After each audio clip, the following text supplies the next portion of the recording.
জয় হিন্দ বন্ধুরা, আশা করি আপনারা ভালো আছেন। আমি আপনাদের বন্ধু এক্স সোলজার ফিরদৌস মন্ডল, আপনার হাজির প্রি ডিফেন্স একাডেমিতে। বন্ধুরা, আমাদের কাছে যে সকল স্টুডেন্টরা মাধ্যমিক পাস, যাদের 16 বছর প্লাস বয়স থাকে, তাদেরকে আমরা অ্যাডমিশন নিয়ে থাকি। আমাদের কাছে 11 এবং 12-এর পড়ার সাথে সাথে চাকরির জন্য আমরা ফিজিক্যাল ট্রেনিং এবং পড়িয়ে থাকি। আবারও বলি, সরকারি চাকরি যোগ্যতার ভিত্তিতেই হয়, অতএব আমরা স্টুডেন্টকে যোগ্য ক্রিয়েট করি। তো এসএসসি কনস্টেবল জিডি অর্থাৎ BSF, CISF, CRPF, SSB, ITBP, Assam rifle, NIA, SSF এর জন্য এবং Indian army, navy, airforce, state police, Kolkata police, আবগারি পুলিশের জন্য স্টুডেন্টদের আমরা নিই। নবাগত স্টুডেন্টদের, যেমন আজকের আমাদের একটি ভাই এসেছে, আর তার সম্পর্কে আমরা জেনে নেব। আমরা এই সকল স্টুডেন্টদেরকে পর্যাপ্ত পরিমাণে ট্রেনিং এবং এডুকেশন দিয়ে আগামী দিনের এদের ভাবি সোলজার বা একজন পুলিশ পার্সন হিসাবে তৈরি করি। আর এর জন্য আপনাদের সহযোগিতা, আপনাদের ভালোবাসা পেয়েছি, অসংখ্য ধন্যবাদ। আজকের যে ভাই এসছে, কোথা থেকে এসছে সেগুলি জানবো। আবারও বলি, এই ভাইটি আমাদের এখন এসএসসি জিডির এক্সাম চলছে, এর নেক্সট ইয়ারের জন্য তৈরি হচ্ছে। অর্থাৎ এই স্টুডেন্টটি যে টাইমটা পাবো, পর্যাপ্ত টাইম পাবো, অর্থাৎ আমরা একবারে বলতে পারি এই স্টুডেন্টটি যখন চাকরি পাবে বলবো আমরাই তৈরি করেই ও নিজের যোগ্যতাতে চাকরি পেয়েছে। তাই তো? তোমার নাম কি একটু যদি বলো।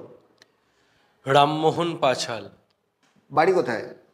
বাড়ি হাওড়া জেলার উদয়নারায়ণপুরের কানুপাট গ্রামে। আচ্ছা, তুমি কতদূর পড়াশোনা করেছো? এইচএস। ওপারে দেখতে দেখতে বলো, বাড়িতে কে কে আছে? বাড়িতে মা, বাবা, ভাই আর দাদা। বাবা কি করেন? বাবা হচ্ছে চাষবাস করেন তো। সাথে তোমার দুজন দাদা এসছে, তাই তো? আচ্ছা, দাদাদের সঙ্গে কথা বলি একটু। আচ্ছা, আমি একটু কথা বলি। একটা জিনিস আমি বলবো, চাকরি কোনো প্রতিষ্ঠান দেয় না, শুধু প্রতিষ্ঠান স্টুডেন্টকে তৈরি করে।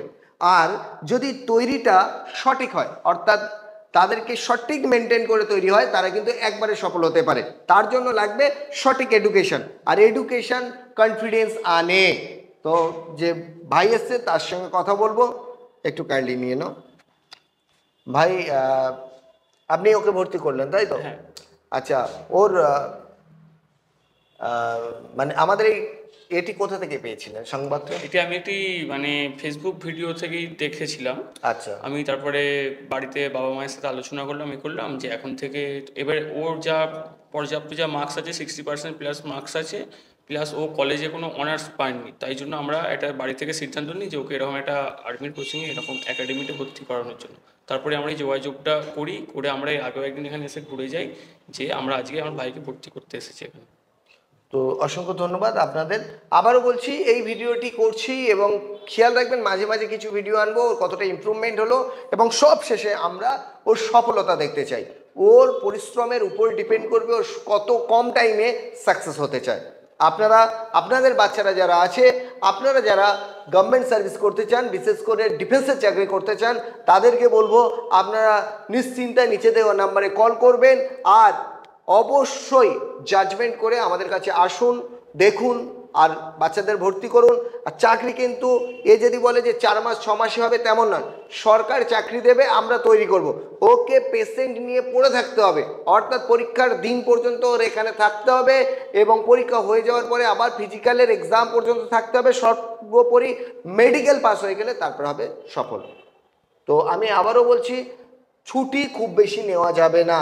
আর ছুটি আমরা বছরে সর্বোচ্চ 18টা ছুটি করেছি, তার বেশি ছুটি কিন্তু নেওয়া যাবে না।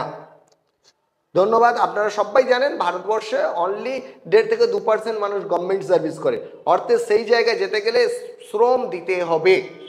ভালো থাকবেন, ভালো থাকবেন আপনারা সকলে। ধন্যবাদ। জয় হিন্দ।